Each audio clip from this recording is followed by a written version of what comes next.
सुधीर चौधरी के वक्तव्य से नाराज होकर सर्व आदिवासी समाज ने आज गरियाबंद में रैली निकाल तिरंगा चौक में सूरज मंडल और सुधीर चौधरी का पुतला फूंका।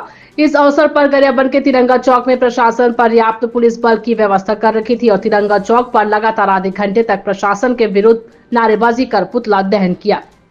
हम लोग आदिवासी विकास परिषद के तत्वाधान में सुधीर चौधरी सूरज मंडल हमारे आदिवासियों पर इतना भद्दा टिप्पणी किया गया है, उसको लेकर हम लोग धरना प्रदर्शन तिरंगा चौक में कर रहे हैं, क्योंकि हमारे आदिवासी भाइयों पर इतना टिप्पणी करना कहाँ का न्याय है। लेकिन आज जो भारत बंद का आह्वान है संयुक्त किसान मोर्चा को, उसको बल देने, उसको समर्थन करने गरियाबंद आदिवासी विकास परिषद उनके समर्थन में है।